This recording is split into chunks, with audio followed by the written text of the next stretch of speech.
Assalamualaikum warahmatullahi wabarakatuh.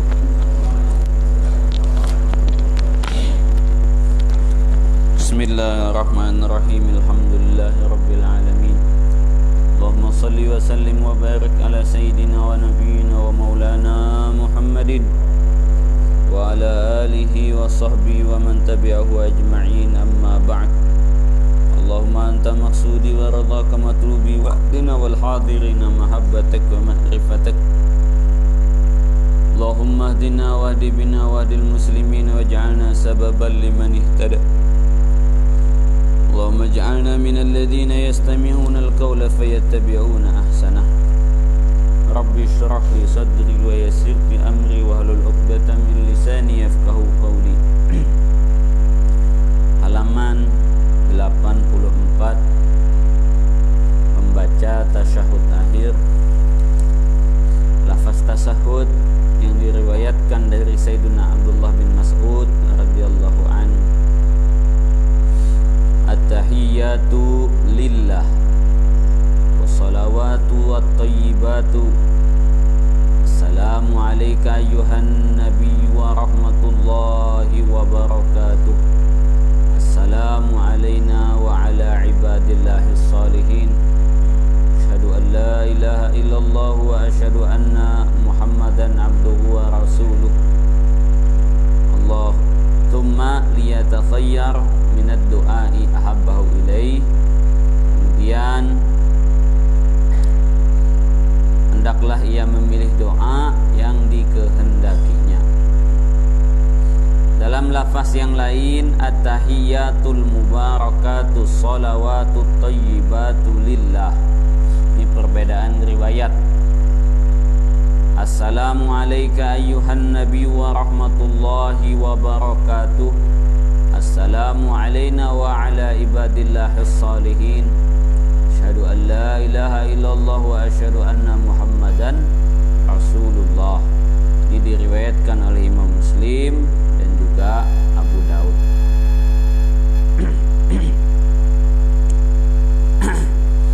Di atas itu ada artinya segala kehormatan, at-tahiyyatu was-shalawatu, at-tahiyyatul mubarakatu, yang di bawah al-mubarakat, segala keberkahan, segala doa dan ucapan-ucapan yang baik kepunyaannya Allah. Mudah-mudahan turunlah sejahtera atasmu wahai Nabi Muhammad sallallahu alaihi wasallam, dan begitu juga rahmat Allah serta karunia-Nya.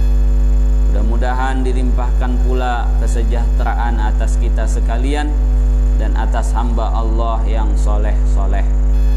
Aku bersaksi bahwa tidak ada Tuhan yang sebenar-benarnya melainkan Allah, dan aku bersaksi bahwa Nabi Muhammad itu hamba dan utusan Allah.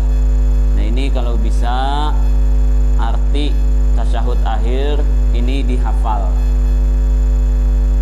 karena ini sangat penting. Dalam seluruh bacaan sholat itu yang paling penting sekali kita khusyuk adalah tasyahud akhir. Karena dalam tasyahud akhir berisi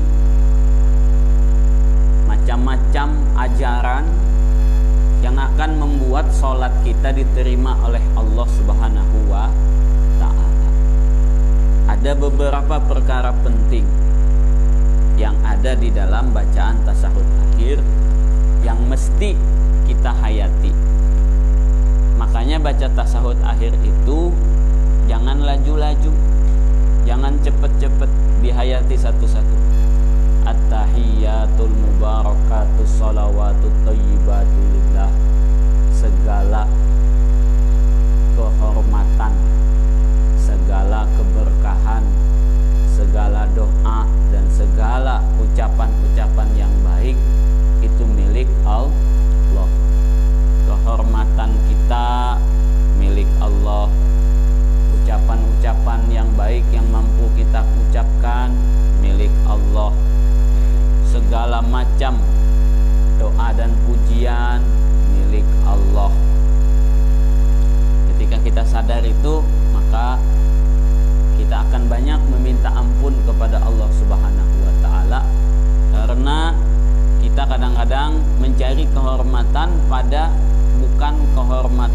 Allah Subhanahu wa ta'ala. Ibarat manusia itu jadi wayang, digerakkan orang. Kata orang kalau pakai peci putih bagus, pakai peci putih. Kata orang kalau pakai peci hitam bagus, pakai peci hitam. Itu wayang, ikut orang aja. Karena ingin mendapat kehormatan, mendapat pujian dari orang lain. Ini akan merusak diri kita dan juga mental kita. Enggak sholat sunnah kalau enggak ada yang lihat, karena enggak ada yang bakalan memuji. Enggak hikmat kalau enggak ada yang lihat, karena enggak ada yang bakalan memuji. Dari pujian timbullah kehormatan, dari kehormatan timbullah pangkat dan pengikut. Ini satu. Yang kedua, Assalamualaikum wahai Rasulullah, wahai Nabi. Nabi itu sudah meninggal, tapi kenapa masih memakai Assalamualaikum? Segala puji bagimu, masih berhadapan. Karena Nabi tidak pernah meninggalkan kita. Nabi meninggal, dikubur, betul? Tapi Nabi tidak pernah meninggalkan kita. Nabi itu ada di hadapan kita dan segala salam kita didengar oleh Nabi Shallallahu Alaihi Wasallam. Jangankan Nabi, orang di pekuburan. Hadis Sayyidatuna Aisyah, beliau bertanya kepada Rasulullah, wahai Rasulullah, kalau saya lewat kuburan apa yang saya baca? Maka kata Nabi, ucapkan Assalamualaikum ya ahlad diyar. Assalamualaikum bagi kalian semua wahai orang yang meninggal. Kira-kira ngucapinnya sama ke orang hidup apa enggak? Kalau ke orang hidup, pekuburan ini luas, maskur ada di pinggir jalan raya sono, jarak 200 meter. Kira-kira ngucapin salamnya gimana? Assalamualaikum, assalamualaikum. Dengar ya maskur? Enggak. Kalau jauh, jangankan di jalan raya, di depan rumah Haji Didi, assalamualaikum kita gimana? Assalamualaikum. Kur. Kira-kira itu baru kedengaran 2-3 kali diulang. Itu kalau kuburan beribu-ribu, kita mau ngucapin salamnya gimana? Assalamualaikum. Emang begitu Sayyidatuna Aisyah ngucapin salam ke ahli kubur? Enggak. Kenapa? Karena mereka lebih mendengar daripada yang hidup. Orang mati lebih mendengar salam kita berbanding dengan orang yang hidup. Apalagi Rasulullah Sallallahu Alaihi Wasallam. Kenapa orang kalau asrokolan marhabanan berdiri? Kenapa? Karena yang diucapkan salam, yang diucapkan salam kepada baginda Rasulullah Sallallahu Alaihi Wasallam. Ya Nabi salam alaika. Nabi dengar, makanya berdiri kita. Nah di sini nih kita penting ketika kita Assalamualaikum ya Rasulullah, Assalamu alaika ayyuhan nabiyyu. Salam kepadamu wahai Nabi. Bayangkan Nabi ada di hadapan kita. Karena apa? Karena jelas Nabi mendengar ucapan salam kita. Ini enggak lupa, enggak tahu artinya bahkan. Kalau enggak tahu artinya gimana Nabi mau menjawab salam kita? Ada orang si Ulwan. Anak si Ulwan di situ. Anak menghadap ke Agung. Assalamualaikum Ulwan. Padahal Ulwannya di situ. Anak menghadapnya ke situ. Kira-kira dijawab enggak salamnya sama Ulwan? Orang berpaling. Makanya ketika kita mengucapkan salam kepada baginda Rasulullah, yakin Nabi di hadapan kita. Itu diceritakan Sayyidina Imam Al-Habib Abdullah bin Abdul Qadir bil Faqih, beliau mengatakan, tidak pernah aku mengucap salam kepada Nabi di dalam sholat atau dimanapun, melainkan aku mendengar Nabi menjawab salamku. Karomah beliau Beliau dengar Nabi mengucap jawaban waalaikumsalam. Kita belum dengar lagi, nggak dengar kita, tetapi yakin. Makanya ulama mengatakan kalau dalam bahasa Arab, kalau berhadapan itu pakai kamu, tapi kalau jauh pakai dia. Itu dia lagi di sono tuh. Tapi kalau berhadapan langsung Hafiz, Mustaqim, kamu ngapain? Farel, kamu ngapain? Bukan dia ngapain, Farel dia ngapain? Berarti nanya sih yang jauh. Bagaimana Nabi yang jauh di Madinah sana tapi pakai engkau? Salawat salam untukmu, assalamu alaika, bukan assalamu alaihi. Ulama mengatakan karena Nabi tidak pernah jauh dari kita. Nabi itu ada terus di hadapan kita, tapi kita tidak merasakannya. Nah, ini penting. Keyakinan Wahabi berbeda pendapat. Kata Wahabi, Nabi itu terkurung di kubur, gak bisa kemana-mana, terpenjara di kuburnya. Padahal Imam Ibnul Qayyim di dalam kitab Ar-Ruh mengatakan orang mati lebih hebat berbanding orang hidup. Kalau orang hidup mau pergi ke kutub utara perlu naik pesawat puluhan jam baru nyampe ke kutub utara. Tapi kalau orang mati blek sudah sampai kutub utara. Kalau mau pergi ke kutub utara. Emang orang mati bisa pergi, Ustadz? Bisa pergi. Terkurung dalam kubur nggak bisa pergi, kata Wahabi. Orang mati dalam hadis sahih, al-mauta yatazawarun, orang-orang mati itu saling berziarah, saling kunjung mengunjungi. Ngunjungin siapa? Yang hidup kadang-kadang juga dikunjungin, khususnya sesama yang mati. Dalam kitab Ar-Ruh tuh diceritakan perkunjungan orang mati, fulan datang ke sini, fulan datang ke sini. Sesama yang mati itu bertemu, bukan orang mati di kubur aja. Ini kurang piknik. Orang mati setelah mati itu macam-macam tempatnya. Yang dikubur saja nggak kemana-mana, itu cuma satu kelompok. Dalam hadis, apabila orang mukmin meninggal, maka setelah ditanyain oleh malaikat dan dia lulus, akhirnya diperlihatkanlah tempatnya di dalam surga. Nonton bioskop di dalam kubur. Diperlihatkan, ini tempat kamu dalam surga. Liatin. Itu baru cuplikan trailernya, belum aslinya.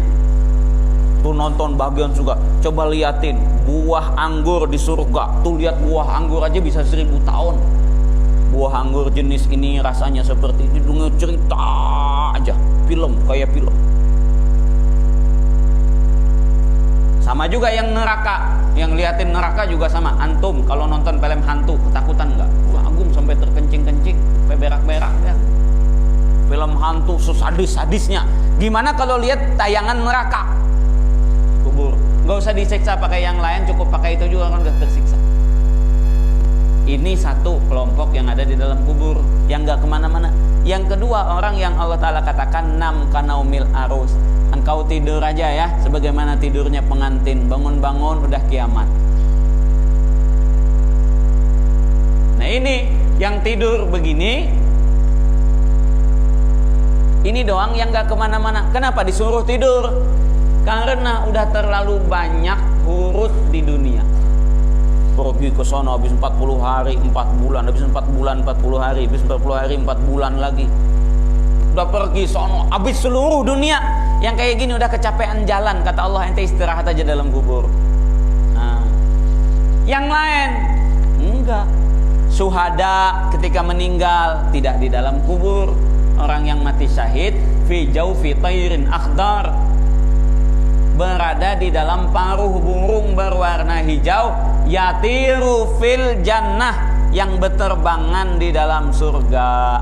Mati saja orang mati syahid, langsung sudah di dalam mulut burung hijau, terbang sana makan, terbang sini minum, jalan aja. Itu orang yang mati syahid. Ada yang mati syahid yang dimutilasi, tangannya dipotong, itu dikasih sayap terbang aja dalam surga.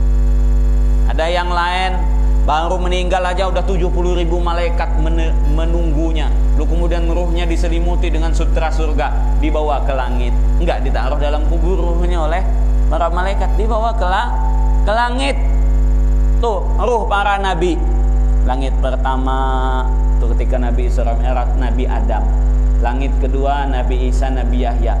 Langit ketiga Nabi Yusuf. Langit keempat Nabi Idris. Langit kelima Nabi Harun. Langit keenam Nabi Musa. Langit ketujuh Nabi Ibrahim. Di mana ruh para nabi? Di langit. Lalu kita mau katakan Nabi Muhammad doang sendirian di dalam kubur, enggak kemana-mana. Nabi mengatakan ra'aitu Musa lailatan usriya bi qa'iman yusalli fi qabri. Aku melihat Nabi Musa di saat aku Isra Mi'raj sedang sholat di dalam kubur. Sampai Nabi ke Baitul Maqdis, Nabi Musa sudah ada di Baitul Maqdis. Naik Nabi ke langit ke-6, Nabi Musa sudah di langit ke-6. Tempat Nabi Musa yang asli di mana? Perpindahan ruh itu dahsyat. Sudah tidak lagi terhalang oleh waktu dan juga ruang. Nah makanya kalau Nabi Musa saja bisa berpindah dari dalam tanah terus ke langit ke-6, bagaimana Sayyiduna Rasulullah yang jauh lebih mulia berbanding Nabi Musa alaihi salatu wassalam. Paham? Jadi jangan dikira kalau mayat dikubur itu kayak mumi, nggak bisa kemana-mana. Kalau bangkit ya jadi hantu. Nggak ada begitu. Jangankan roh orang Islam, roh orang kafir aja kadang-kadang keluar jadi genderuwo. Bisa aja keluar dari kubur, dia keluar asap gitu ya, walaupun itu bukan rohnya, itu amalnya. Jadi maksudnya apa? Nabi Sallallahu Alaihi Wasallam ada bersama kita. Ada bersama kita. Maka kita ucap assalamualaikum. Dengar. Beda kalau Nabi kalian tuli. Mungkin Wahabi nabinya tuli, nggak dengar. Hah? Assalamualaikum. Hah? Nabinya tuli. Ambilin tali dong. Tahi. Orang minta tali dikasih tahi. Kenapa? Tuh tuli. Nabi kita nggak tuli. Nabi kita tidak tuli. Makanya Masya Allah, tuli nggak patut jadi Nabi Sallallahu Alaihi Wasallam. Makanya itu ketika mengucapkan assalamu alayka ayyuhan nabi wa rahmatullah wa barakatuh, yakin Nabi ada di hadapan. Rasakan yang pernah sudah ke Madinah ziarah kubur Nabi, minimal membayangkan kubur Nabi. Yang nggak pernah ke Madinah, lihat tulisan Muhammad, nama Nabi, bayangkan tulisan Muhammad itu ada di hadapan. Ini dalam tasahud akhir. Tuh. Sama juga kayak bersolawat tuh begitu. Kayak bersolawat minimal kita bayangkan tulisan nama Muhammad itu di hadapan kita. Assalamu alayka zainal am. Oh, dibayangkan tulisan Muhammad. Tuh Allahumma sholli ala Muhammad, bayangkan Muhammad, Allahumma sholli ala Muhammad, Allahumma sholli ala Muhammad tuh. Nanti satu saat nabinya akan tampak di hadapan. Bisa lihat nabi. Man ra'ani fil manam fasayarani fil yaqadhah. Siapa yang melihat aku dalam mimpi, maka dia pasti akan melihat aku secara terang-terangan. Wa man ra'ani ghafarallahu ma taqaddama min dzambih. Dan siapa yang bermimpi melihat aku, diampuni oleh Allah seluruh dosanya. Itu kata Nabi Sallallahu Alaihi Wasallam. Man yarani fil manam faqad yarani haqqan. Siapa yang melihat aku dalam mimpi, maka benar dia melihat aku. Fa inna syaitan la yatamassalu bi, karena syaitan mustahil bisa menyerupai aku. Kalau mustaqim masih bisa diserupai setan. Kita lagi tidur mimpi ketemu Mustaqim bawa rotan. Wah, sakit, ternyata mudir yang rotan. Bisa aja. Kita mimpi ketemu abang Parel, sama Parel kita diinjak-injak. Setan menyerupa. Bisa menyerupa Parel, bisa menyerupa siapapun. Tapi menyerupai Nabi SAW mustahil. Makanya kalau mimpi lihat Nabi, pasti benar itu memang Nabi yang dilihatnya. Masya Allah. Ini kelebihan melihat Nabi SAW. Makanya luar biasa. Orang yang sudah terbiasa membayangkan melihat Nabi, maka benar satu saat nanti dia akan melihat Nabi. Ulama mengatakan orang yang berselawat 1000 sekali tidak akan meninggal kecuali setelah berjumpa Nabi Sallallahu Alaihi Wasallam. Makanya nih perbanyak sholawat. Mudah-mudahan antum belum selesai dari pondok ini, tapi sudah melihat Nabi Sallallahu Alaihi Wasallam. Kalau mau melihat Nabi, tinggalkan perkara makruh. Makruh itu apa arti makruh? Yang dibenci. Siapa yang benci? Nabi. Kalau mau melihat Nabi, tinggalkan perkara makruh. Apa yang makruh? Banyak. Pertama, yang bau-bau. Rokok, Nabi gak suka. Kalaupun kita katakan rokok itu halal, Nabi gak suka. Bawang, Nabi gak suka. Jengkol, petai, jangan dimakan walaupun halal. Bukan kita mengharamkan yang halal, tidak. Tetapi Nabi tidak suka dengan baunya. Para ulama tuh, Habib Zain bin Smith mengatakan, orang yang merokok Nabi gak mau ketemu dia walaupun dia waliullah. Itu kata Habib Zain bin Smith. Kalaupun dia waliullah, apalagi cuman walla. Walla bukan wali. Walla itu apa? Walla mudbirah walam yu'aqib, kabur, berpaling dari Allah. Walla. Kalaupun wali, kata Habib Zain, Nabi gak mau bertemu dengannya. Kenapa? Ruhnya bau rokok. Makanya kenapa para ulama-ulama melarang merokok? Sebab merokok itu makruh kalau kita katakan tidak haram. Kenapa makruh? Nabi tidak suka. Man akala min hadaini syajarataini fala yaqrabanna musallana. Siapa yang memakan dari dua tumbuhan ini, jangan sholat di masjid kami, kata Nabi. Kenapa? Tidak layak dan berbau. Apa dua pohon itu? Bawang putih sama bawang merah. Sebau apa bawang putih dengan bawang merah? Berapa persen kuatnya bau bawang putih dengan bawang merah dibanding dengan bau rokok? Berapa persen? Dengan jengkol, berapa persen bau bawang lebih kuat dibanding jengkol? Paling bawang itu 10%-nya jengkol kan? Apalagi kalau petai, makannya mentah-mentah lagi, ya Allah, nggak sikat gigian. Kalau terpaksa mau makan gimana? Nah, ini caranya. Kalau antum mau makan juga tuh jengkol, petai, habis makan ambil kopi. Tahu kopi? Kopi bubuk itu masukin ke mulut. Makan, kumur-kumur, hilang baunya. Insya Allah hilang. Itu caranya kalau mau makan juga. Jadi nggak bertahan lama mulut kita tuh. Kenapa Nabi nggak makan bawang? Jadi Nabi SAW ketika di rumah Abu Ayyub Al-Ansari, baru saja beliau datang ke Madinah, Abu Ayyub bikin masakan yang di situ ada bawang mentah. Orang Arab itu bawangnya bukan bawang biasa, bawang bombay itu yang segede-gede gini tuh. Nah, itu ketika Nabi disuguhin makanan itu, Nabi memakan makanannya tapi bawangnya ditinggal. Abu Ayyub bertanya, "Wahai Rasulullah, apakah engkau enggak suka bawang?" Jadi kata Rasulullah, "Bukan aku yang tidak suka bawang, tapi malaikat Jibril enggak suka bau bawang." Kalau malaikat aja enggak mau ketemu, enggak mau deket, gimana kalau Nabi yang ruhnya luar biasa suci?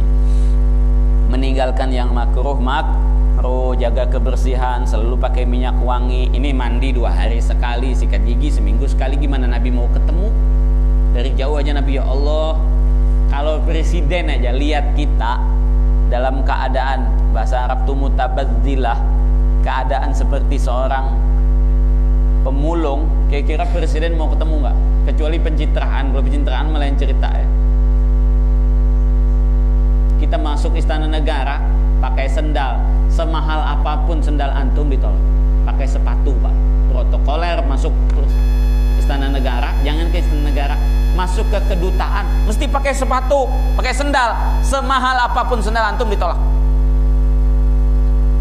Paham? Pakai baju kaos ditolak semahal apapun baju kaos antum.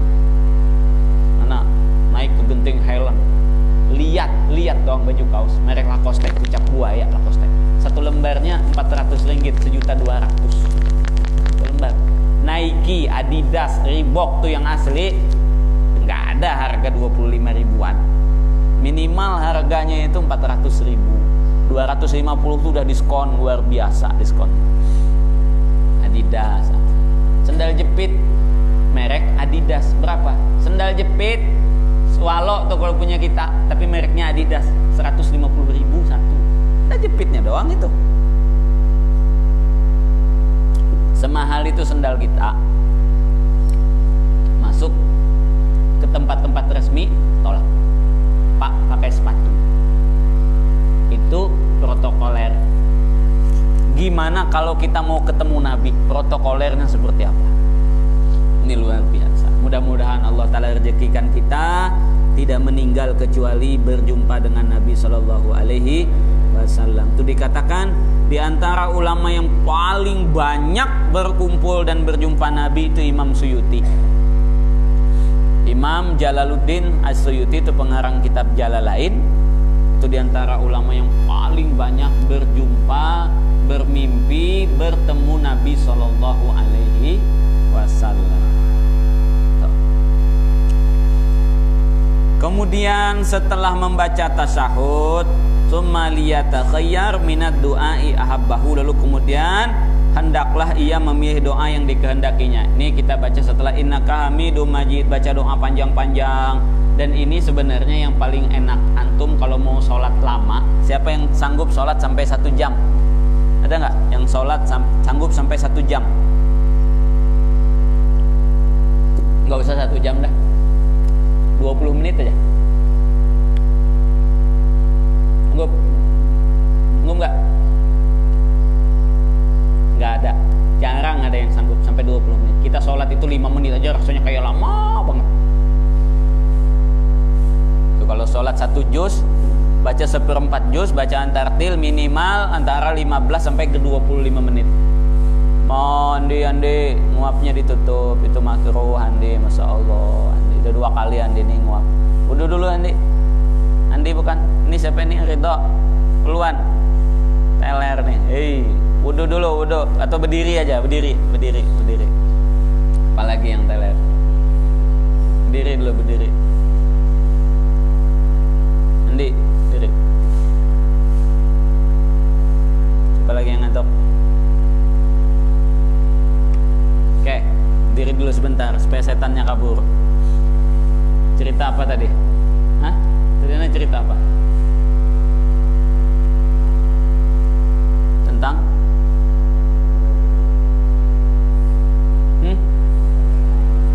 Sholat lama. Kalau sampai 20 menit, 30 menit kita nggak sanggup sholat. Bagaimana caranya? Alhamdulillah dulu Ana mengamalkannya begitu. Pertama, kalau mau bacaan sholat panjang, sholatnya duduk. Kayak gini nih. Supaya panjang. Dulu Ana mengamalkan khatam Quran dalam sholat waktu Ramadan. Ramadan doang bisanya, di luar Ramadan nggak bisa. Nah, itu Habib Umar sholat duhanya 1 juz Quran. Nah, kita nggak sanggup. Nah, 1 juz surah An-Naba sama Yatasa'alun selesai, udah ruku kita. Hebat udah. Nah, caranya gimana? Kalau orang kita yang malas-malas lah. Bagi yang malas-malas seperti kita, kalau mau sholat tuh sampai 1 juz, 1 rakaatnya gimana? Takbir, ini sholat kayak gini, angkat takbir Allahu Akbar. Pakai Quran yang saku tuh, atau HP paling enak, atau taruh meja sini sebelah. Setelah baca Al-Fatihah, baca Quran, pegang mushaf. Amma yatasaalun, nabil azim alladzi fi mukhtalifun terus. Kalau capek duduk, sediain kursi di belakang. Wah, ini kita mau duduk setengah jam juga nggak ada masalah. Nah, ini satu. Yang kedua, waktu tasahud akhir, baca doa panjang-panjang. Kalaupun nggak usah baca doa, supaya waktu kita tuh tertulis waktu sholat, diam aja. Yang penting jangan tidur. Tahiyatul innaka hamidum majid, diam. Rabbana atina fid dunya hasanah. Ulang aja. Kalau mau diulang Rabbana atina sampai setengah jam. Itu sholat kita berarti sholat yang lama. Wa qumu lillahi qanitin. Dan sholatlah kalian di hadapan Allah itu yang lama. Udah capek? Assalamualaikum warahmatullahi wabarakatuh. Jadi yang dilamainnya kalau sujud lama, bangun-bangun hitam, muter-muter, bangun-bangun udah dikubur. Puyeng kita sujud lama, apalagi kalau rukuk lama, ya Allah. Tapi kalau duduk tasahud akhir lama, aman. Ngapain? Tsumma liyatakhayyar minad du'a'i masya. Kemudian dia hendaklah banyak-banyak berdoa. Nah ini boleh dipanjangin kalau sampai 1 jam pun baca doa pada tasawuf akhir, itu diperbolehkan karena memang ada tuntunan dari hadis Nabi sallallahu alaihi wasallam. Liyatakhayyar minad du'a'i ahabbahu ilaihi. Kemudian lafaz sholawat yang ke-11, membaca sholawat ke atas Nabi SAW.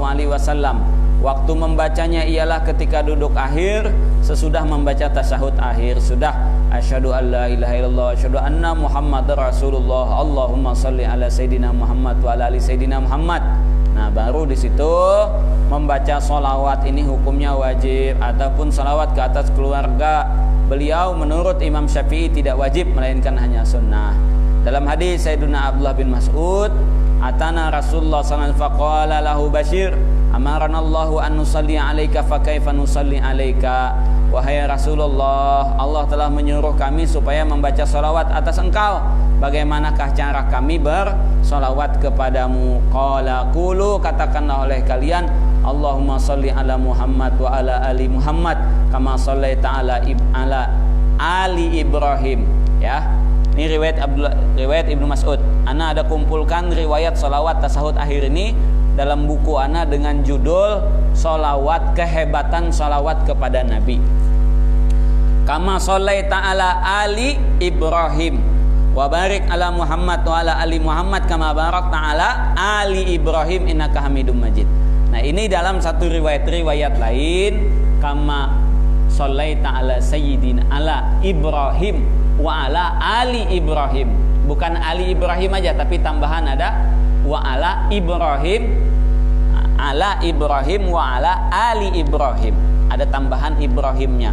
Kalau di sini langsung ali Ibrahim. Bukan hadisnya salah, enggak, tetapi memang diriwayatkan demikian. Nah, riwayat itu ketika digabungkan itu yang kemudian yang kita baca pada waktu tasyahud akhir. Bahkan ada beberapa riwayat, ada 9 riwayat kalau tidak salah tentang bacaan tasyahud akhir. Semuanya sahih, semuanya sahih. Tapi yang kita pakai adalah riwayat Ibnu Abbas. Yang kita dipakai oleh Imam Syafi'i, riwayat Ibnu Abbas. Itu yang kedua tadi, yang at-tahiyatul mubarakatuh salawatut thayyibatulillah. Kenapa? Padahal hadis yang pertama, hadis Ibnu Mas'ud itu lebih sahih, riwayat Bukhari Muslim. Sedangkan riwayat Ibnu Abbas itu hanya diriwayatkan oleh Imam Muslim dan Abu Daud. Kata Imam Syafi'i, di dalam riwayat Ibnu Abbas ada tambahan al-mubarakat, segala keberkahan. Yang mana segala keberkahan itu, satu kalimat itu bisa merubah hidup kita menjadi hidup yang luar biasa. Tuh siapa? Monin. Raihan, berdiri Raihan. Abang, baju putih, berdiri. Yang ngantuk berdiri aja. Luan masih ngantuk gak? Kevin masih ngantuk lagi. Jangan duduk dulu. Luan, Allah matanya. Tinggal 5 watt. Tinggal 5 watt lagi matanya nih. Pagi-pagi ini Masya Allah. Perjuangan ya. Perjuangan. Biasa aja. Latihan dulu. Mata yang insya Allah akan menjadi penebus. Tuh, ainani. la tamassuhuman nar, ada dua mata yang tidak akan disentuh oleh api neraka. Ainun bakat min khasyatillah, mata yang menangis karena takut Allah, wa ainun saharat fi sabilillah, dan yang kedua mata yang ditahan tidak tidur di jalan Allah. Itu salah satunya mata waktu menuntut ilmu, itu mata yang tidak akan disentuh oleh api neraka. Apa? Insyaallah ngantuk dikit, penting jangan ngantuk banyak. Sekurang-kurangnya membaca sholawat itu adalah seperti berikut: Allahumma sholli ala Muhammad wa ala ali Muhammad. Sunnah ditambahkan kata-kata sayyiduna sebagai bentuk penghormatan. Jadi bagaimana bentuk penghormatan? Kita panggil bapak kita si contoh si Ali, nama bapaknya Umar, ataupun nama bapaknya misalnya ya Ahmad. Maka ketika kita mendoakan atau memanggil atau menyebut, kalau kata bapak saya itu nggak boleh. Ya Allah, ampunilah bapak saya Umar. Ada nggak langsung nyebut? Kalau Ali berdoa, ya Allah ampuni Umar ya Allah, berilah sholawat kepada Umar ya Allah. Kalau kata Umar sih nggak boleh. Umar tuh siapa li? Bapak saya. Tabok ente.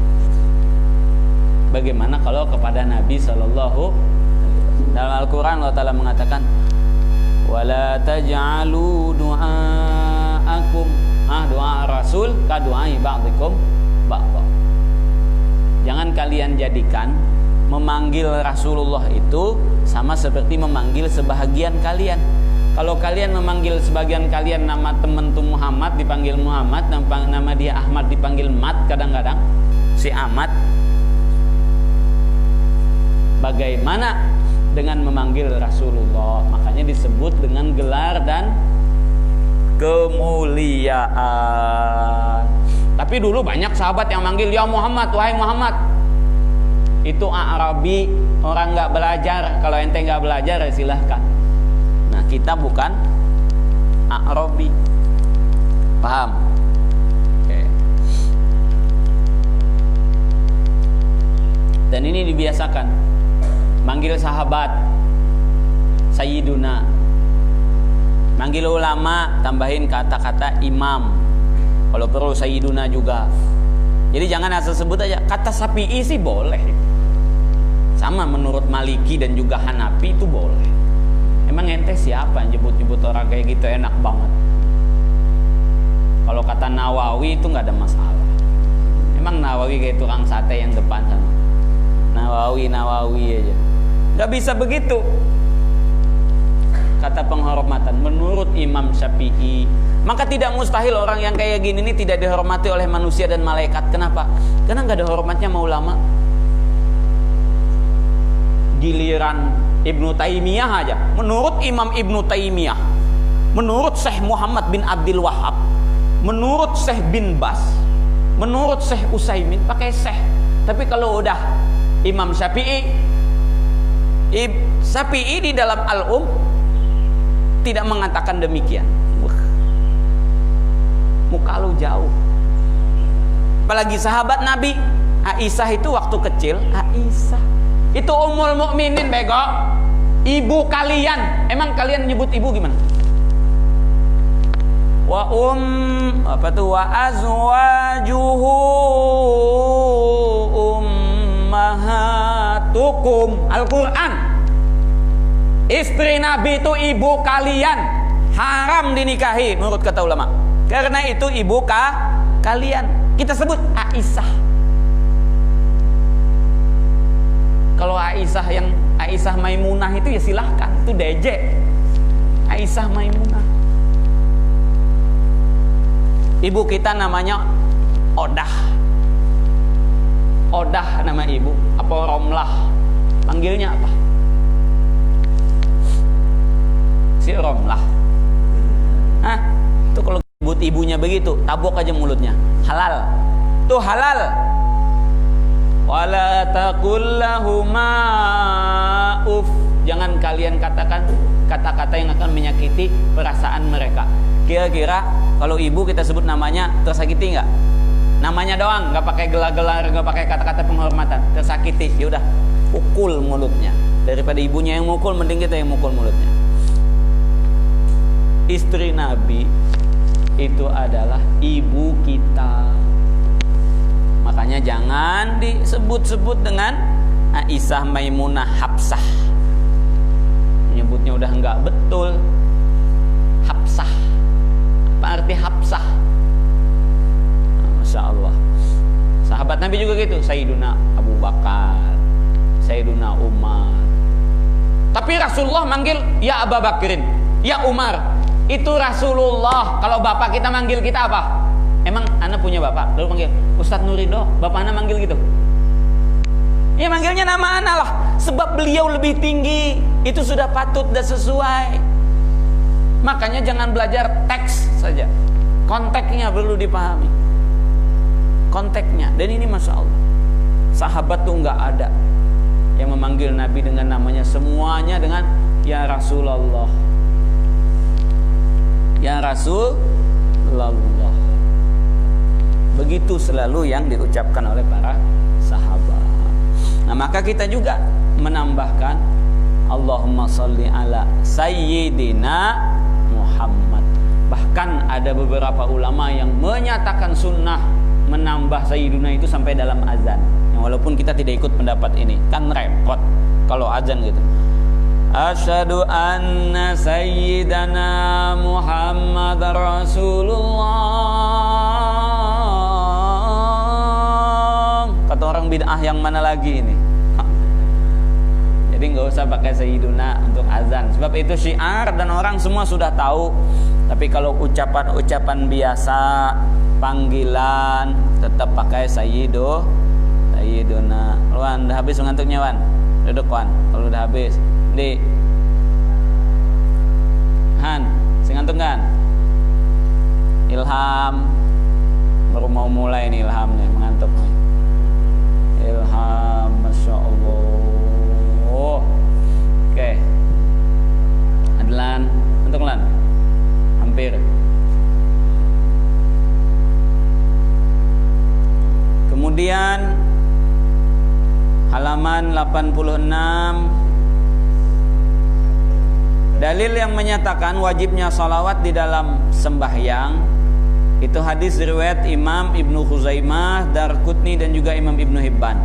Amaranallahu an nusalli alaika fa kaifa nusalli alaika idza nahnu sallaina alaika fi salatina. Allah telah menyuruh kami supaya membaca salawat atas engkau.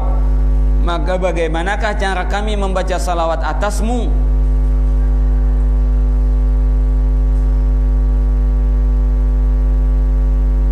Kapan kami membaca salawat atasmu dalam sholat kami? Jadi ini artinya sepertinya salah. Kapan itu diganti?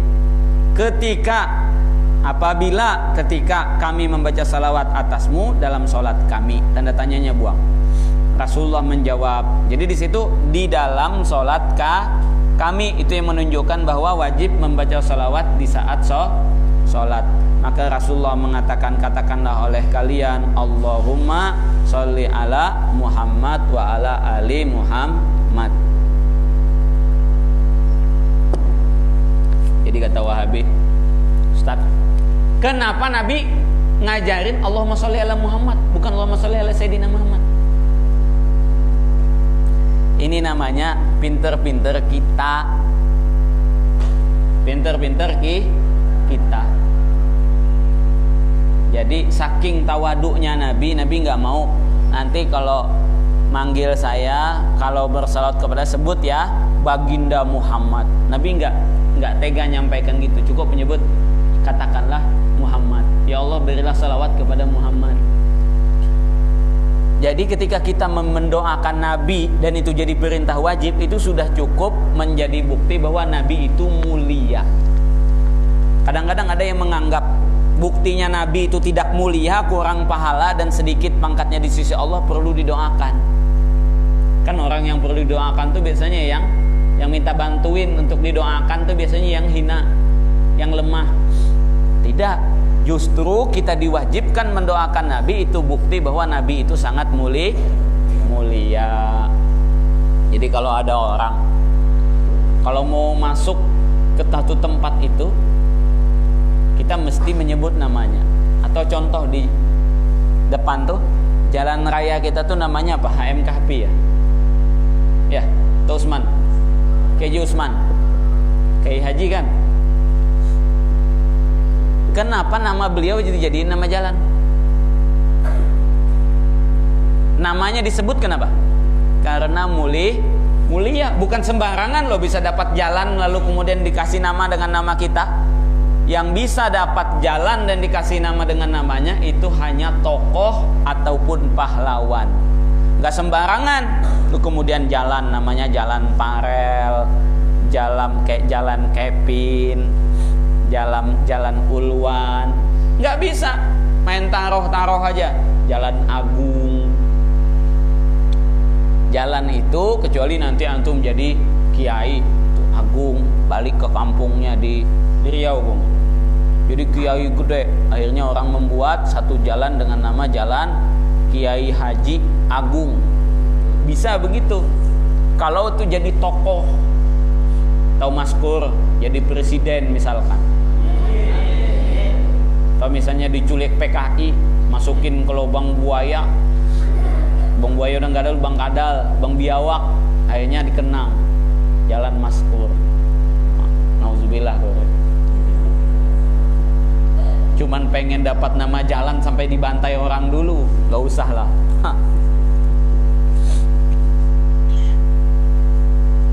Oke. Yang ke-12, memberi salam yang pertama. Baca. Kevin ngantuk lagi. Berdiri lagi Kevin. Diri lagi. Belum suruh duduk, udah duduk duluan nih Kevin. Kevin, baca. Sebelahnya Anzolah. Tum, siapa namanya? Maftuh.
Memberi salam akhir sholat ya.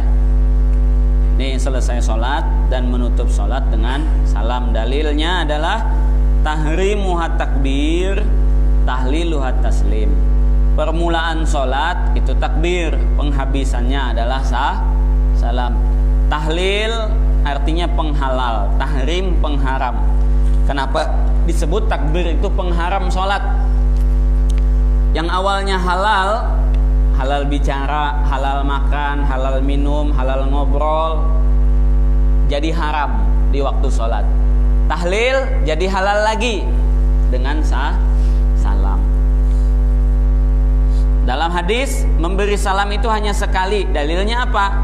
Karena Nabi sallallahu alaihi wasallam yusallimu taslimatan fil witri. Rasulullah hanya memberi sekali salam pada salat witir. Ini menunjukkan bahwa minimal sekali, walaupun sunnahnya 2 kali sebagaimana dalam hadis Ibnu Mas'ud di bawah tuh. Lapas salam yang sempurna, assalamualaikum warahmatullahi wabarakatuh. Tambahan wabarakatuh ini kalau ikut pendapat Imam Ibnu Hajar dalam kitab Bulughul Maram sahih. Pertanyaan, kenapa kita cuman assalamualaikum warahmatullah? Ada nggak pernah ketemu orang sampai wabarakatuh? Hampir tidak ada imam yang memakai wabarakatuh. Kenapa? Nah ini antum jangan sampai ditipu oleh orang-orang yang mengaku paham hadis.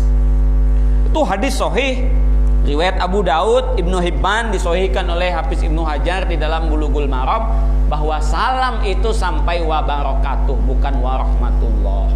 Oke, jadi gini ceritanya. Itu hadisnya siapa itu di situ? Tidak disebutkan ya. Itu hadis adalah hadis Ibnu Mas'ud radhiyallahu anhu. Sayyiduna Ibnu Mas'ud ini meriwayatkan tentang tasahud akhir dalam riwayat yang sangat banyak dan riwayatnya sangat valid, sangat kuat. Dari puluhan hadis Ibnu Mas'ud, hampir kebanyakannya hanya sampai warahmatullah, tidak wabarakatuh. Jadi hanya 1-2 riwayat yang menyatakan sampai wabarakatuh. Padahal hadisnya sama dari Ibnu Mas'ud. Makanya itu orang nggak mau memakai yang ada tambahan wabarakatuh, karena tambahan itu dinilai tidak kuat. Contohnya apa? Contohnya hadis yang di bawahnya, an Ibnu Mas'udin, karena yusallimu an yaminihi wa an yasarihi assalamu alaikum warahmatullah. Mana wabarakatuhnya? Diriwayatkan oleh 5 ahli hadis. 5 ahli hadis ini tidak dijelaskan apakah 5 ahli hadis ini termasuk Imam Muslim atau tidak. Oke. Nah, jadi kita perlu pahami bahwa tambahan seperti itu yang kemudian menyebabkan para ulama tidak mau memakai kalimat yang berisi tambahan wabarakatuh. Dalam fikih mazhab Syafi'i, wabarakatuh hanya dipakai untuk salam biasa. Kalau dalam sholat hanya dipakai untuk sholat jenazah. Sholat jenazah.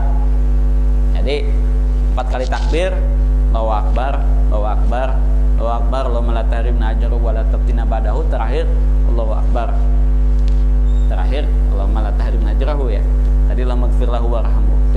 Assalamualaikum warahmatullahi wabarakatuh.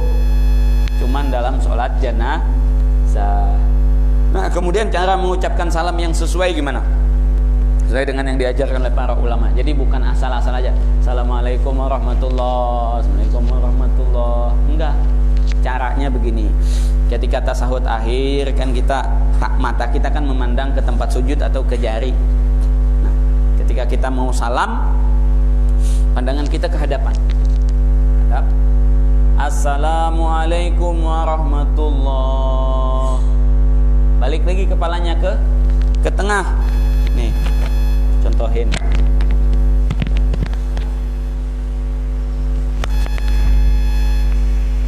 Gimana contohnya? Nih biar tahu cara prakteknya nih, yang diajarkan oleh para ulama.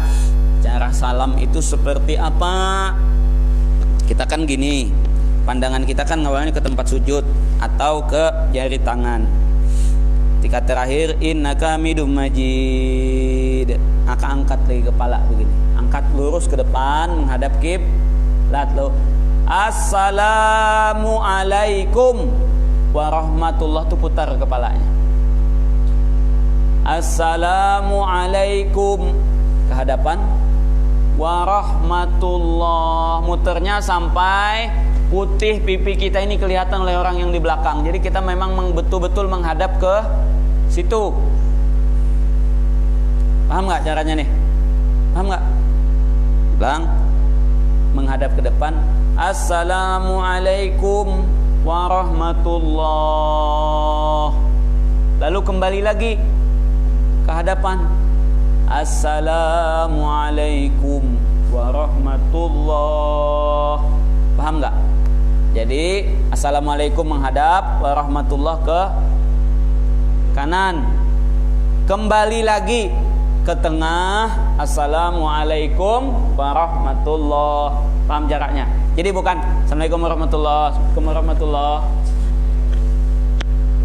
Itu jadi imam, itu sholat. Nggak asal-asal aja. Kayaknya baik kalau memang assalamualaikumnya dikit. Assalamualaikum warahmatullah. Waalaikumsalam warahmatullah. Itu pipi putih pipi kita udah kelihatan belum ke belakang? Belum. Makanya betul-betul hatta yura bayadu khaddih, sampai kelihatan putih pipi Nabi. Assalamualaikum. Nih pipi putih pipi Nabi itu memang blek sampai ke belakang. Tapi jangan lewat juga. Waalaikumsalam warahmatullah. Waalaikumsalam warahmatullah. Pelewat itu offside. Juga tidak bagus. Paham? Kadang-kadang tak ada. Waalaikumsalam warahmatullah. Tangan diam. Nih kadang-kadang tuh ada tuh. Assalamualaikum warahmatullah. Assalamualaikum warahmatullah. Ini apaan ini bolak-balik? Enggak ada sunnahnya membalik tangan ketika salam. Nabi SAW mengatakan, Mali arakum ka khayli syumsin. Apa tuh hadisnya? Kenapa kulihat kalian itu tangannya ketika salam seperti buntut kuda? Buntut kuda goyang-goyang. Nih, tak goyang. Tangannya kayak buntut kuda. Assalamualaikum warahmatullah. Assalamualaikum warahmatullah. Tuh, seakan-akan Waalaikumsalam warahmatullah. Waalaikumsalam warahmatullah. Nanti ke depan begitu. Akhirnya masing-masing nambahin Assalamualaikum warahmatullah. Itu jadi goyang yang Aceh tuh apa? Rudat. Assalamualaikum warahmatullah. Waalaikumsalam warahmatullah. Nanti ke belakang, maju ke depan. Anda dulu pernah ikut latihan itu waktu kecil.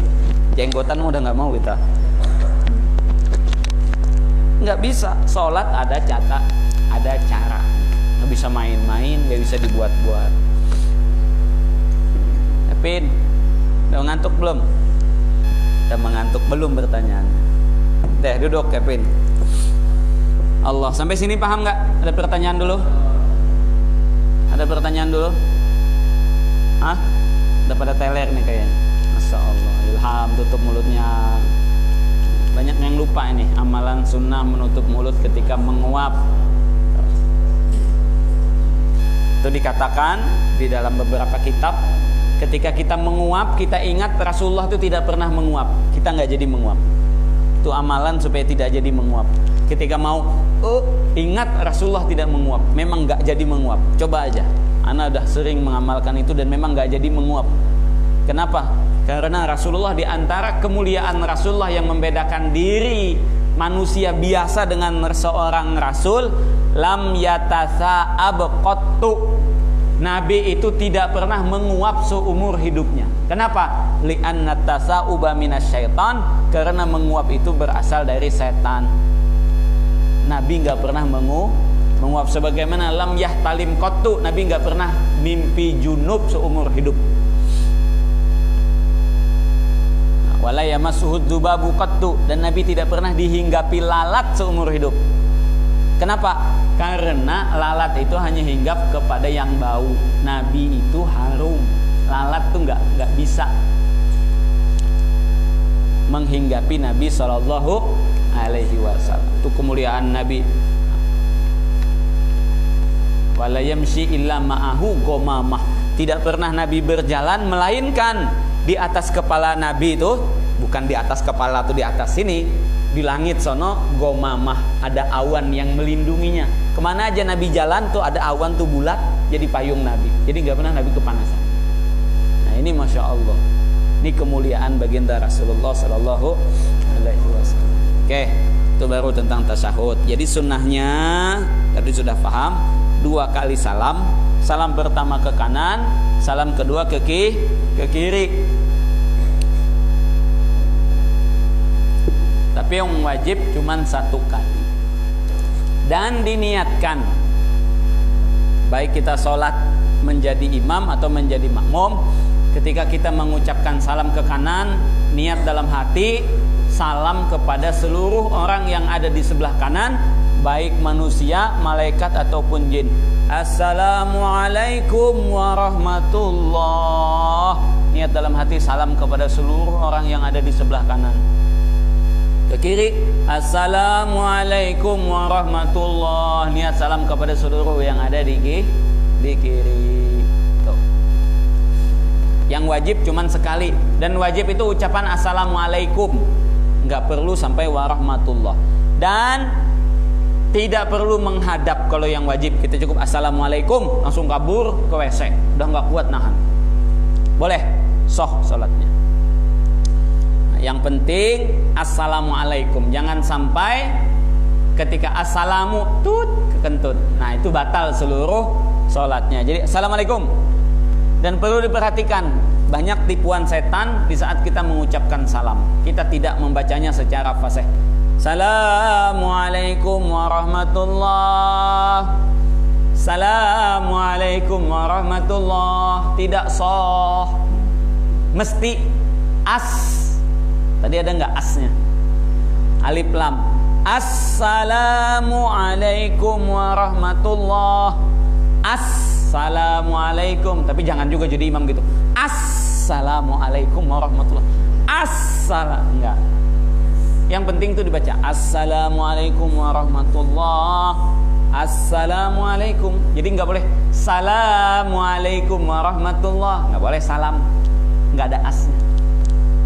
Dan ingat, kalau jadi makmum jangan bersalam kecuali setelah selesai kedua-dua salam imam. Nih imam, assalamualaikum warahmatullah, assalamualaikum warahmatullah. Baru kita makmum assalamualaikum warahmatullah, assalamualaikum warahmatullah. Jangan imam baru asa, kita udah assalamualaikum, assalamualaikum. Paham? Jadi setelah selesai imam baru kita mengucapkan salam. Sampai sini ada pertanyaan? Hah? Ada pertanyaan? Paham? Paham nggak? Oke. Kalau nggak ada yang nanya, Ustadz yang nanya. Kalau nggak ada yang nanya, Ustadz yang nanya.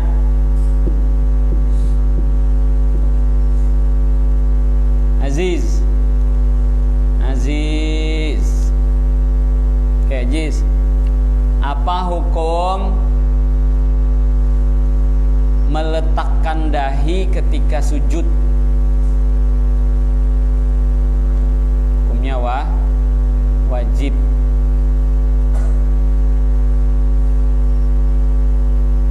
Imam, kalau meletakkan hidung ketika sujud wajib apa enggak? Wajib apa enggak? Hukumnya kalau enggak wajib apa? Sunnah apa makruh? Apa haram? Meletakkan hidung ketika sujud makruh. Sunnah, mam. Nah, itu enggak ada disebutkan di dalam kitab ini memang, tapi hukumnya sunnah. Andre, mana Andre?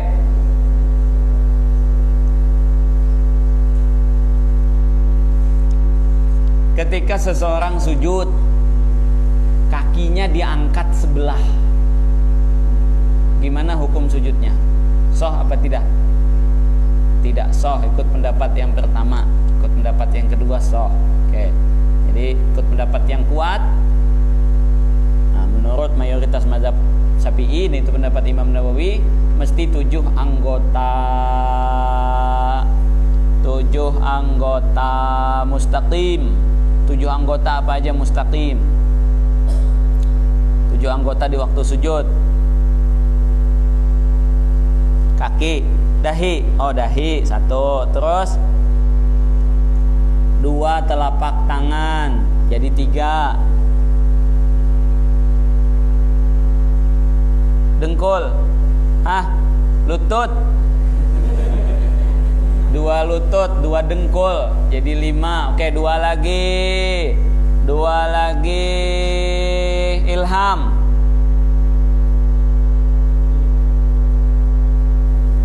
Dua. Apa katanya? Ibu jari, kaki, kaki. Bukan ibu jari aja, seluruh jari. Jadi kaki. Jadi 7. Jadi meletakkan 7 anggota di waktu sujud Ibrahim. Sunnahnya ketika sujud tangan itu rapat apa renggang? Sunnahnya rapat. Abdurrahman, ketika ruku tangan sunnahnya renggang apa rapat? Renggang. Oka, ketika tasyahud akhir cara naruh jari gimana? Tangan sebelah kanan. Ya. Kayak gini tuh jelaskan. Oke, jari telunjuk diangkat. Terus jari yang lain, jari apa?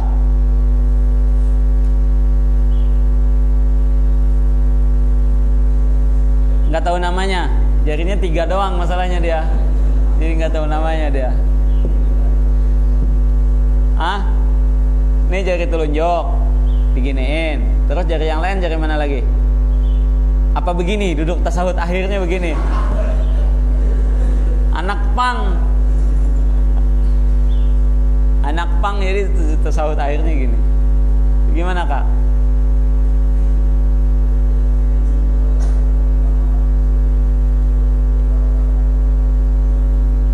Ibu jari di bawah telunjuk. Satu cara. Cara kedua,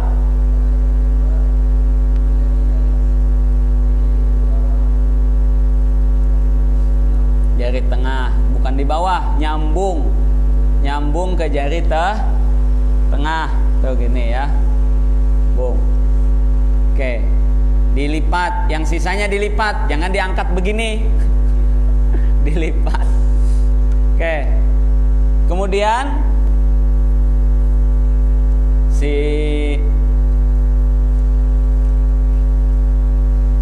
Ali ruko paling minimal gimana caranya, Li? Berdiri, ya. Ulah, berdiri dulu. Terus gimana? Paling minimal, bukan paling maksimal.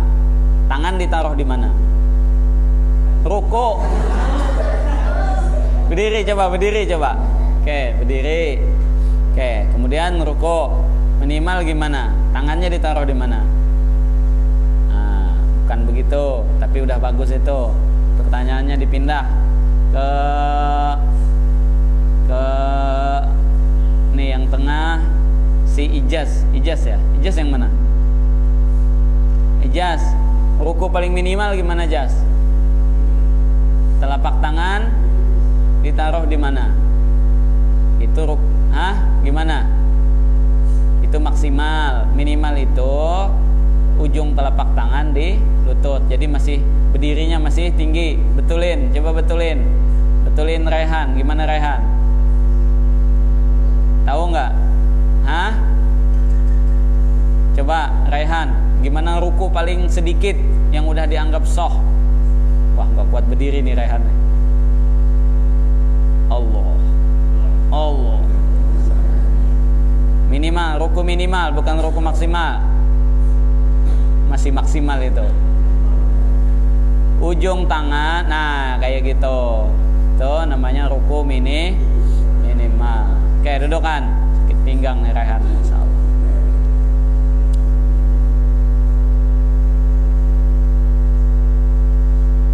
Aslam. Kalau doa kunut, tangannya sunnah dicium nggak? Kan diangkat doa. Sunnah dicium apa enggak? Enggak. Oke, jadi tidak sunnah dicium. Agung.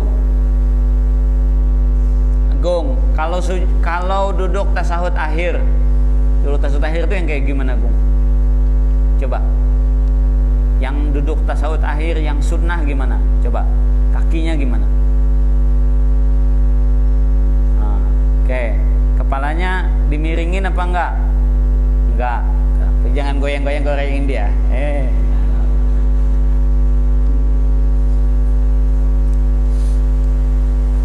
Kalau duduk tasahud awal, Radif, gimana Dip? Duduk tasahud awal ataupun duduk di antara dua sujud, kakinya gimana?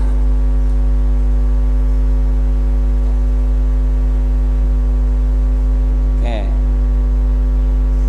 Nah, jadi yang kanan ditegakkan, yang kiri diduduki. Oke, udah Dip.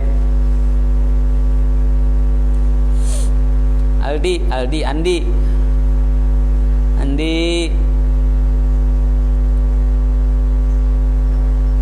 bacaan paling sedikit untuk tasyahud akhir tuh bacaannya sampai mana? Paling sedikit, misalnya udah kebelet, udah nggak kuat, mencret, mau keluar, udah tinggal berdiri aja udah bros ya. Bacaannya gimana? Dari at-tahiyatu tuh sampai mana?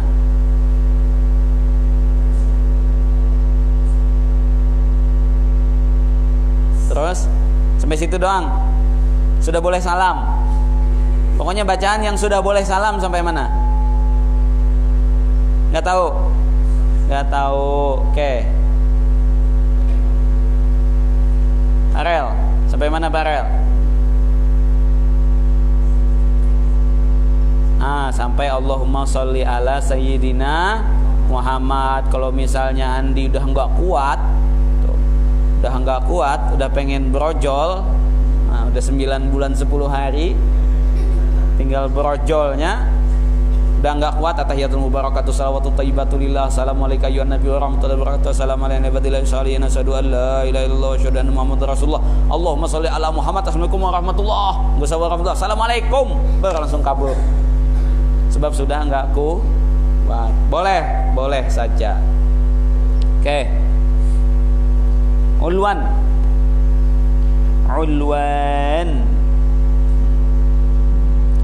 Kalau ruku, matanya diarahkan kemana? Pandangannya? Ke tempat sujud. Oke, betul. Si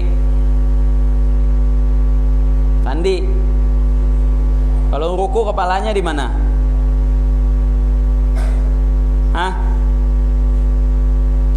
Kepalanya di mana kalau ruku?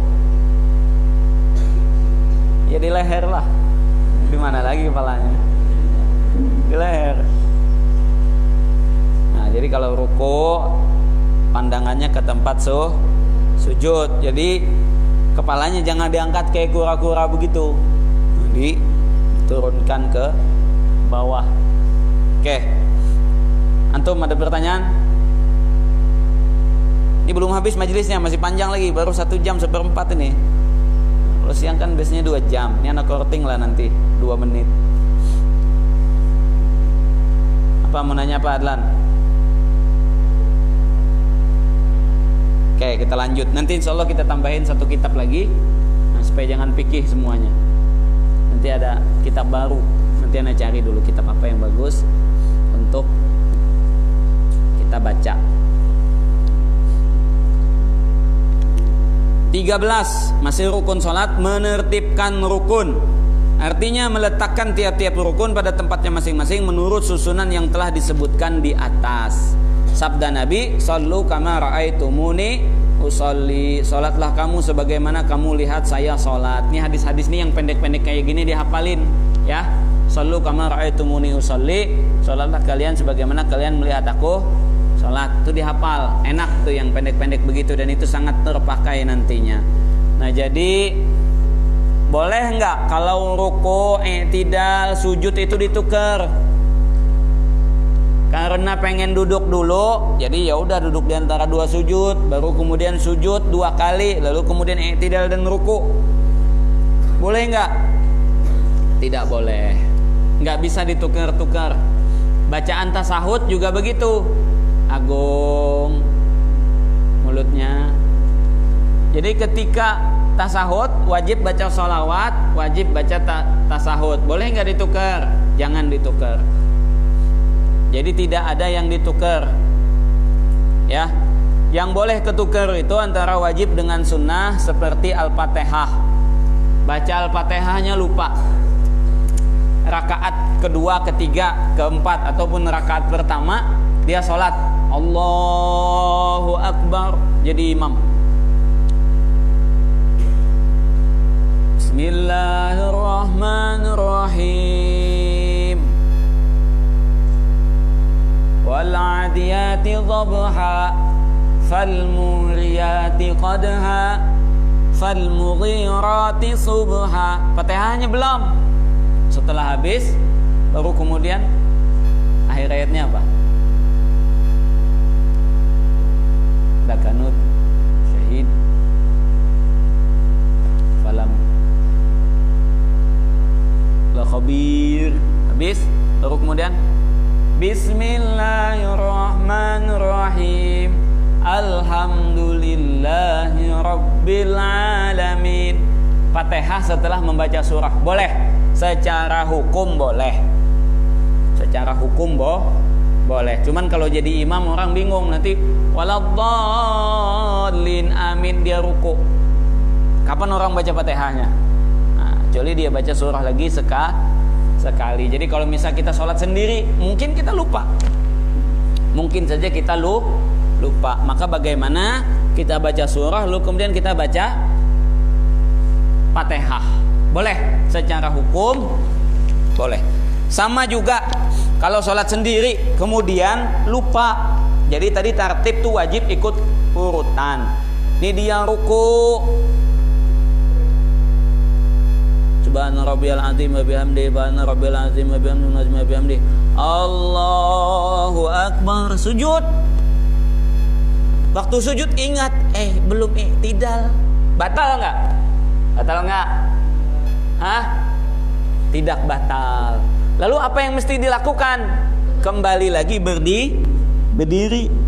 Allahu akbar, kembali ke i'tidal. Jadi i'tidal, habis itu baru sujud. Kalau lupa ruku gimana? Lupa ruku sama i'tidal. Jadi wa amma bi ni'mati rabbika fahaddits. Taruh tangan. Dikirain ini i'tidal, kebanyakan mikir. Langsung Allahu akbar, sujud. Astagfirullah, belum ruku. Maka bagaimana? Kembali lagi. Berdiri. Allahu akbar. Paham? Sebagaimana kalau kita jadi imam lupa, balik kan? Balik ke tempat yang tadi ketinggalan. Nah, tapi bagaimana kalau ingatnya sudah di rakaat keempat yang ketinggalan ruku rakaat pertama? Astagfirullah, tadi rakaat pertama nggak pakai ruku. Maka bagaimana? Apakah rakaat kedua, ketiga dan keempat dianggap tidak sah? Sah. Cuman nambah satu rakaat. Setelah rakaat keempat jangan duduk tasahud akhir, berdiri lagi satu rakaat. Ruku saja Ustaz? Enggak, dari Fatihah lagi. Sebab ketinggalannya sudah lewat. Paham enggak? Oke. Nah, jadi kalau ingatnya pada rakaat-rakaat selanjutnya, maka hitungannya langsung rakaat yang keempat jadi rakaat yang ketiga, rakaat ketiga jadi rakaat yang kedua. Paham? Paham enggak nih? Kalau ketinggalan. Kalau azan gimana? Azan lupa. Asyhadu an la ilaha illallah. Asyhadu an la ilaha illallah.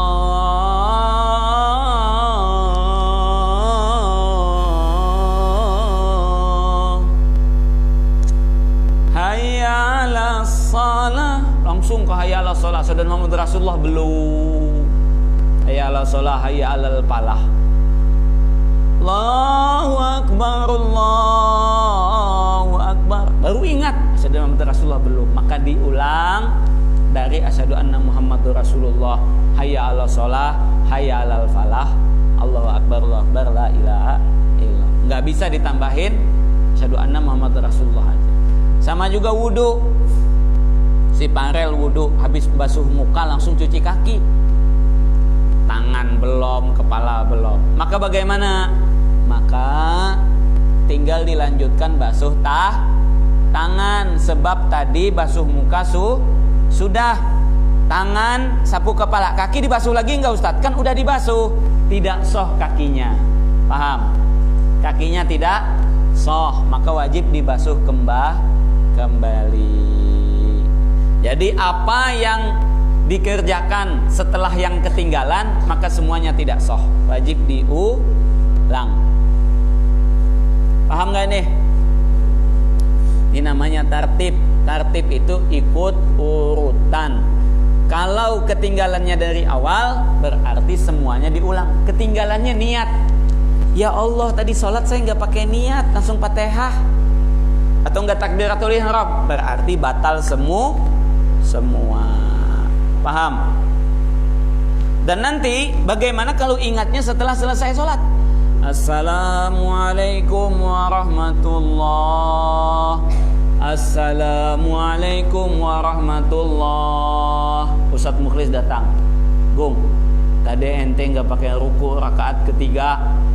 Astagfirullah. Maka bagaimana? Kalau belum lama, maka boleh tinggal berdiri, ketinggalan 1 rakaat, tinggal tambah 1 rakaat. Tapi kalau udah ngopi, udah makan nasi uduk, nah itu wajib sholat diulang 4 rakaat semuanya. Paham? Paham gak nih? Walaupun sudah salam, nanti di akhir ditambahin sujud sahwi. Paham ya? Begitu juga jadi imam. Selesai assalamualaikum warahmatullah, assalamualaikum warahmatullah. Makmum di belakang ngobrol. Tadi 3 apa 4 ya? 3. Maka bagaimana sikap kita jadi imam? 3 Ustadz. Berdiri lagi 1 rakaat tambah. Tapi kan udah ngobrol. Kalau dikit masih boleh. Boleh. Jadi 3 Ustadz. Tadi bukan 4. Jamaah semua yakin dan sepakat bahwa tadi sholatnya memang baru 3, tinggal kita tambah. Oke? Semuanya berdiri, tambah lagi 1 rakaat. Boleh nggak imam masih ngomong gitu? Masih boleh. Ngasih tahu, langsung berdiri, makmum semua ikut berdiri, tinggal tambah 1 rakaat, ditutup dengan sujud sahwi. Kalau lupa sujud sahwi gimana? Sudahnya sujud sahwi itu untuk lupa lagi. Setelah assalamualaikum warahmatullahi wabarakatuh, ya Allah tadi kan saya mau sujud sahwi sebab nggak baca doa kunut. Lakukan sujud sahwi setelah salam. Sujud 2 kali, lalu assalamualaikum warahmatullahi wabarakatuh. Sujud sahwi lagi enggak Ustaz? Sebab kan tadi lupa, jadi double lupanya. Sujud sahwinya 2 kali. Enggak, sujud sahwi itu cukup satu paket itu saja. Enggak. Kalau lupanya 5 berarti 5 kali sujud sahwi. Enggak, tetap sujud sahwi saja biasa. Paham? Insyaallah. Oke, dikit lagi sampai jam 8. Dikit lagi. Masih kuatnya nih? Yang gak kuat mah ustadznya yang gak kuat. Santri mah Masya Allah kan. Prinsipnya kan istirahat di dalam kubur. Sunnah-sunnah sholat, mengangkat kedua tangan ketika takbiratul ihram sampai tinggi ujung jari sejajar dengan telinga, telapak tangan setinggi bahu, kedua-duanya dihadapkan ke kiblat. Jadi nih, tinggi jari setinggi daun telinga. Ada ulama yang mengatakan begini, ini telapak tangan menghadap kiblat. Jangan begini. Allah. Ya, enggak. Telapak tangan menghadap kiblat. Menghadap kiblat berarti begini. Allah. Ini satu pendapat dalam fikih mazhab Syafi'i juga sama. Tangan diluruskan saja ke atas, telapak tangannya yang menghadap kiblat. Jari-jari direnggangkan sedikit. Ini setinggi ujung telinga, ini nanti di bahu. Allahu Akbar. Satu pendapat. Pendapat kedua dilengkungkan. Allah. Nih, syukuran gini nih, tapi menghadap begini. Allah, enggak mesti yang udah ini belum sakit nanti tulang belakang. Jadi seadanya aja, jadi nggak usah maksa-maksa ngerapatin tangan betul-betul rapat, enggak. Renggang dikit, yang penting tuh ada asli itu original ditaruh begini. Nggak berarti kalau rapat tuh begini, kalau renggang begini. Bukan, direnggangkan sedikit saja yang kira-kira kelihatannya tetap rapi dan bagus. Allahu Akbar. Paham? Paham nggak? Allah.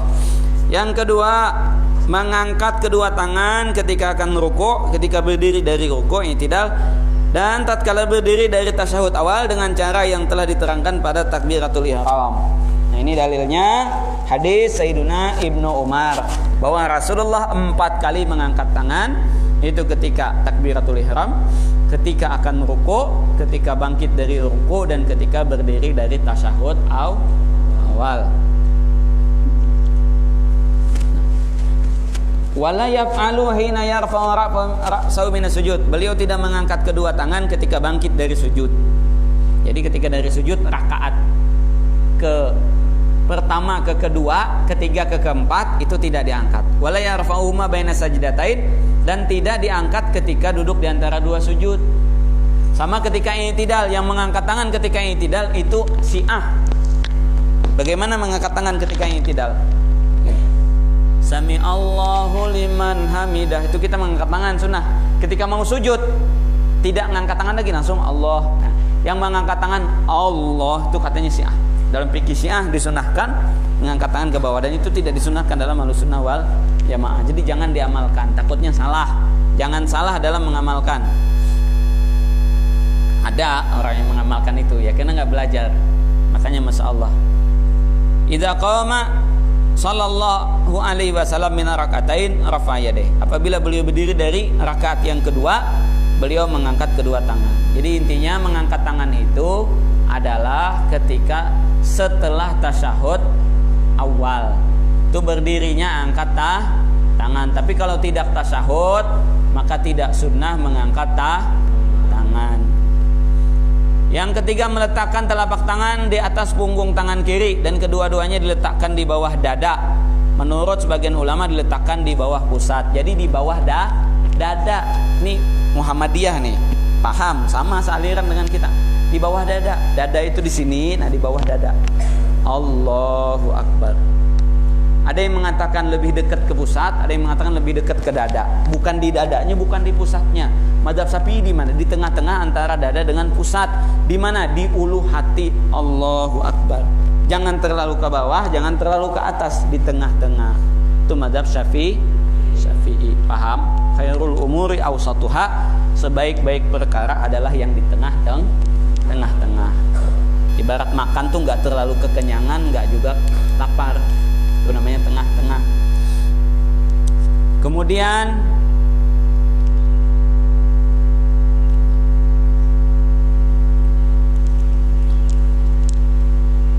menurut sebagian ulama diletakkan di bawah pusat. Dalilnya hadis Wa'il bin Hujr.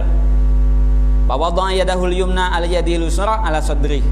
Saya telah sholat bersama Rasulullah SAW, beliau meletakkan tangan kanan beliau di atas tangan kirinya di atas dada. Wah, kata Wahabi, ini dalil naruhnya di dada, bukan di bawah dada. Ulama mengatakan ala sadrih itu maksudnya di bawah dada, bukan di dada. Prakteknya beda. Lihat Sunan Turmudi, dijelaskan secara langsung oleh Imam Turmudi, bahkan tidak ada ulama yang mengatakan itu di dada. Imam Muslim dalam Sahih Muslim juga meriwayatkan hadis ini. Kata Imam Nawawi, ini dalil yang meletakkan di bawah dada, bukan di dada. Sebab ala. Jadi ala dengan fauqa. Nanti itu berbeda. Riwayat yang lain mengatakan inda. Inda itu memang mendekati dada. Jadi di sini ala. Kalau ala, nah itulah lapas berbeda-beda sehingga pemahaman pun juga berbeda-beda. Melihat ke arah tempat sujud selain di saat membaca asyhadu alla ilaha illallah, melihatnya ke jari. Setelah lihat ke jari, balik lagi ke tempat sujud. Yang kelima, membaca doa iftitah sesudah takbiratul ihram sebelum membaca Al-Fatihah. Di situ ada beberapa riwayat. Riwayat Allahumma ba'id baini wa bainal khataaya riwayat wajjahtu wajhiya lilladzi fataras samawati wal ard hanifan muslima wa ana minal musyrikin inna salati wa nusuki wa mahyamati lirabbil alamin la syarika lahu wa bidzalika umirtu wa ana minal muslimin. Membaca auzubillah dengan lafaz auzubillahi minasyaitonir rajim. Kemudian halaman 91, an Samurah kana Nabi sallallahu alaihi wasallam yaskutu saktatan idza kabbara wa saktatan idza faragha min qiraatil Fatihah. Nabi sallallahu alaihi wasallam diam sebentar apabila sudah takbir. Setelah takbir Allahu akbar, jangan langsung Allahu akbar kabira walhamdulillah katsira, tidak. Allahu akbar, diam sebentar 1-2 detik lalu kemudian Allahu akbar kabira. Begitu juga setelah selesai membaca Al-Fatihah. Jadi selesai Al-Fatihah waladdallin amin, jangan langsung bismillahirrahmanirrahim, enggak, diam dulu dalam 10-20 detik. Yang kira-kira makmum sudah banyak dapat bacaan Al-Fatihah, atau kalau bisa makmum sudah selesai baca Al-Fatihah, baru kita mulai membaca surah. Yang ketujuh, membaca amin sehabis membaca Al-Fatihah. Sebelum membaca amin disunatkan pula membaca Rabbighfirli. Jadi waladdallin Rabbighfirli amin, tapi jangan keras, kita doang sendiri yang dengar Rabbighfirli-nya. Idza qala al-imamu waladdallin faqulu amin fa innal malaikata taqulu amin wal imamu yaqulu amin faman wafaqa ta'minu ta'minal malaikati ghufira ma taqaddama min dzambi. Apabila imam berkata waladdallin, hendaklah kamu berkata amin, maka sesungguhnya malaikat juga berkata amin dan imam juga berkata amin. Imam nih sunnah, nih banyak imam yang gak mau baca amin. Ghairil maghdubi alaihim waladdallin. Makmum semuanya amin, imamnya gak baca doa, gak baca amin. Sunnah imam membaca amin. Nah, siapa yang sama-sama aminnya dengan amin malaikat, diampuni dosanya yang telah lalu seluruhnya. Umur 70 tahun diampuni. Ini kelebihannya. Dan ini kelebihan amin ini Masya Allah. Sampai saya kuna menulis satu kitab Fadlu Ta'min, kelebihan amin. Aminnya malaikat itu kapan? Sama dengan aminnya imam. Maka dijaga aminnya imam itu. Imam waladdallin, kita diam dulu. Imam mulai A, kita juga A. Kalau kita hidup 70 tahun mengincar-incar aminnya imam tiap malam, kira-kira masa nggak dapat 70 tahun minimal 3 sholat subuh, isya, maghrib tuh yang aminnya kedengeran, belum lagi sholat Jumat, sholat hari raya. Jadi kalau kemungkinan besar kita akan mendapatkan aminnya imam. Jadi yang dijaga aminnya imam, sebab aminnya malaikat itu berbarengan dengan aminnya imam. An Wa'il bin Hujr annahu sami'a Rasulullah sallallahu alaihi wasallam hina qala waladdallin qala rabbighfirli amin. Dari Wa'il bin Hujrin, ia telah mendengar Rasulullah SAW ketika selesai membaca waladdallin, beliau membaca rabbighfirli amin. Riwayat Tabrani dan juga Baihaqi. Yang ke-9, membaca surah Al-Qur'an. Wallahu a'lam wa ilmuhu atam wa la ilma lana illa ma 'allam. Subhanallah bihamdi subhanallah bihamdika asyhadu an la ilaha illa anta astaghfiruka wa atubu ilaik. Ingat, minggu depan bacaan sholat semuanya sudah selesai, sudah hafal ya. Nanti Ustadz buatkan, tinggal di print, nanti di fotokopi, dibagi-bagikan, dan minggu depan itu sudah dihafal, semuanya sudah hafal. Bacaan doa setelah azan sampai bacaan tasyahud akhir. Sallallahu Rabbuna